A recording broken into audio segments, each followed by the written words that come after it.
welcome to our first segment of Making It Monday. We are thinking about doing an awesome recipe today that is a blackened ahi tuna with a pineapple salsa.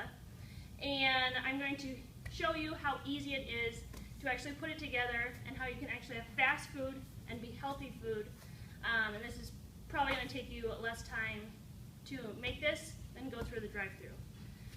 So, I will let you know that if you live in Des Moines and are on the south side, the Floor Drive Hy-Vee, we have made it even simpler, and I've already made the pineapple salsa and already made the black bean seasoning for you. But if you're not in the Des Moines area, I will give you recipes and everything to make this at home. Okay. So first, to start the pineapple salsa, we are going to take the pineapple and we're going to cut off the top of it. So once the top is cut off the pineapple, we're going to cut off the bottom, and this just makes sure that there is a nice sturdy surface to work with, so you're not so you're being safe with your knife. And then from here we just go around the pineapple, and we are cutting all like the little brown circles off of it, the eyes of the pineapple. And this is actually a very woody part, and it's not very good if you get it into the salsa. It'll just taste crunchy, and it's not very flavorful. So we just go around there and cut it all off. Make sure that it's all off.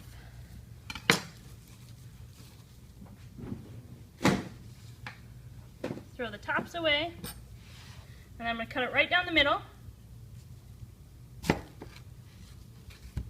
And I'm going to cut it in fours.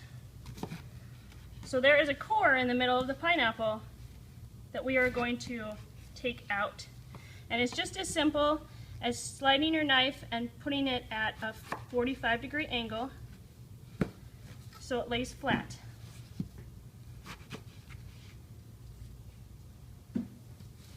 From here, after we've cut it all, we are going to slice it down the middle, because we actually just want the pineapple to be small little dices, and this will ensure that the dices are small enough that you will get the pineapple flavor but not an overwhelming amount to it. So now I'm just going to cut small little streams of pineapple, and then I'm going to dice it.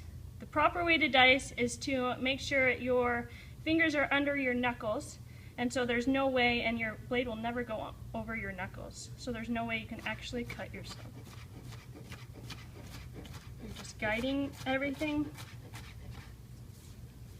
So I've got a small little dice here that we'll put into the bowl.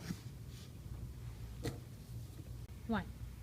Now that we've got the pineapple all in the bowl, we will go to the red pepper, and we're going to cut the top off as well, and I usually cut the bottom off. Now I am just showing you how I cut vegetables. You are more than welcome if you have a better way to do it your way. But I just cut it down the middle, and then I put my knife in here, and I just cut out the ribs.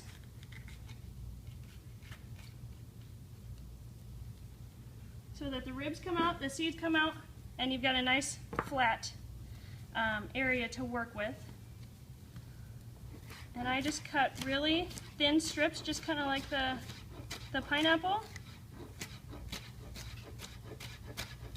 And I'm going to dice them. The red pepper not only adds flavor and a little bit of sweetness to it, but it also adds some crunch and texture. And the red pepper just puts a lot of good color in there. So we're going to dice it really finely and put that in the pineapple. So now that the red pepper is all diced up, we are going to take the red onion, and just like all the other ones, we cut the tops off and the bottoms off. And I just cut it down the middle and take the skin off. Take the outer layer off.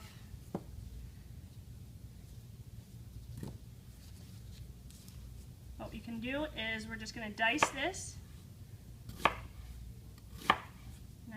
it in really small dices.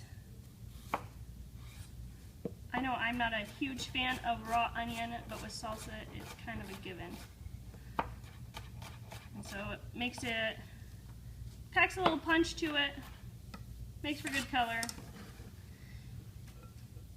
and it adds to the salsa a lot. So after the red onion, we are going to go with 2 of the jalapeno peppers. We're just going to cut the tops off, and then I just cut it down the middle. For this salsa, I try not to make it really hot, so I'm going to take all the seeds out and the ribs, because that's where you get the heat from. And with the jalapenos, I'm going to try to even make it a smaller dice, just because I feel like this salsa is actually something that even if you don't like heat, that you'll still like this. It packs a little punch, but not too much.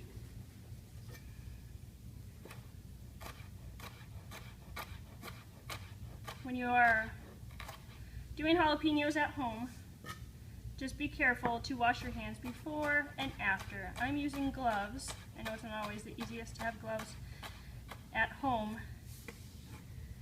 but if it gets on your hands, then it can get on your eyes and in your whatever you itch maybe afterwards. And I will tell you that I've had, the first time I made salsa, I was working with jalapenos. I itched my nose because for some reason I always need to itch my nose making salsa, and it burned my nose that I had to stick my nose in milk to make it feel better.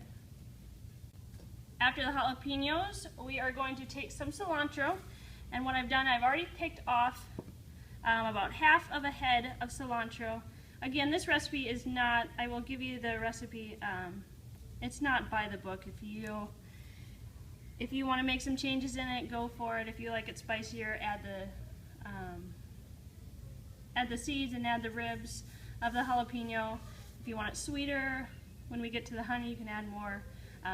It's kind of a starting point, and then you can add from there. So we are going to add the cilantro, and we're just going to mince it. And I am using fresh cilantro. I do think that if you are having a fresh salad or like a fresh pico like this is, that fresh herbs are actually better than the dry herbs. That's one thing not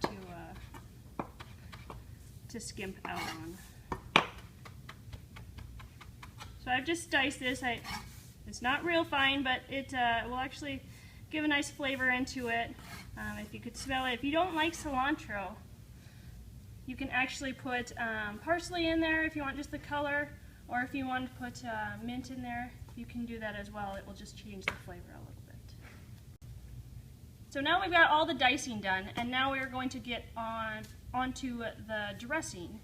So all it is agave nectar and lime juice. And it's going to be fresh lime juice, and so I'm just going to press the lime down, trying to get it easier to squeeze. These are actually perfect, even though they might not be as green as you're used to. They're a little soft, so they're going to be easier to juice. So I'm just going to cut it down the middle, and you can use a juicer if you'd like. My easy thing is to stick a fork in it, and then when you squeeze, you just get the juice and you move the fork back and forth. So we're just going to squeeze all 4 of these halves of lime, sorry.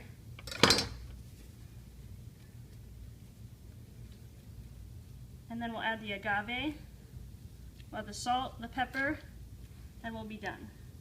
So the hardest part about this recipe is dicing up the ingredients. A tip for you would be to do it either the morning of or the night before. The flavors will go together a lot faster, and they will marinate, and it gets better with time. So then we're going to go with some agave nectar. I'm just going to put a couple tablespoons in there, You can use honey. I use agave. I just like how agave tastes. It's not as sweet. It has a smoother finish. Just all in all, I like how it tastes.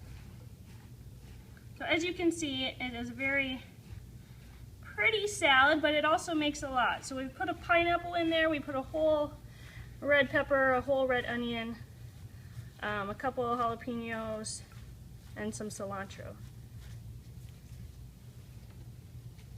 Now we're just going to salt and pepper to taste. Again, this is totally on your preference. I would say about a half a teaspoon.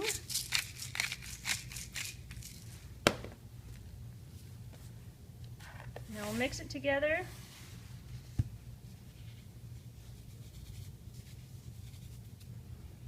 And then we'll taste it.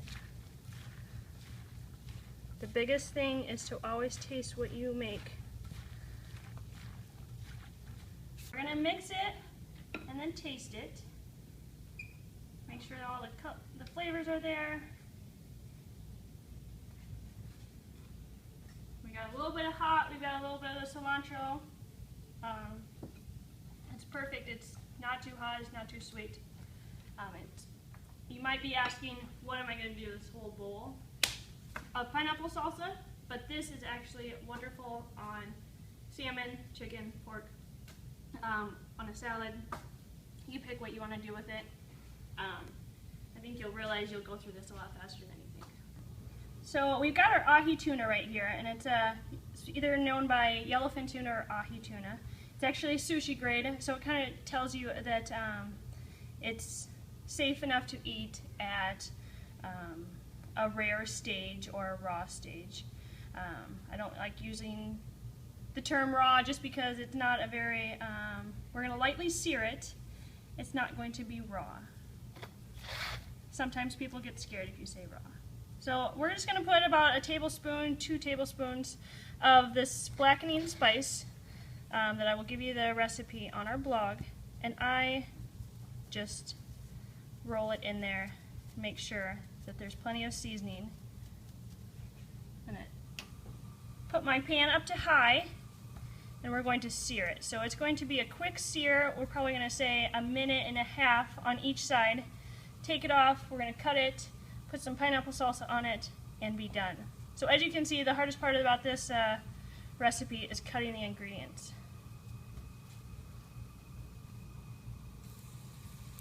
As you can hear, the searing, you want the pan hot so that you get the sizzle up. It'll actually start forming the crust on the salmon. And as you can see, it cooks really, really fast. Starts cooking on the sides. And get your salmon from a reputable place. Make sure that the salmon is nice and pink, it doesn't have a fishy smell to it, and that it is on ice. Alright, so now that the tuna is done, and I think I said salmon a couple times, so I mean tuna the whole time. I get confused because it is very delicious on salmon as well, so try it. So we're just going to cut the tuna in little tiny pieces. And as you will see, it has a nice pink center. A lot of people overcook it and then they don't like the tuna. Tuna steaks are nothing like canned tuna. They are delicious, but they are best served when they are rare. They're a cute little tuna that we'll just put over some salad greens. You can do it with some steamed vegetables, and then we are just going to top it. I top it with a generous portion of pineapple salsa, and I make sure that I get down in there and I put some of the dressing in there. This way you don't need another dressing. It's fast. It's what's for dinner tonight.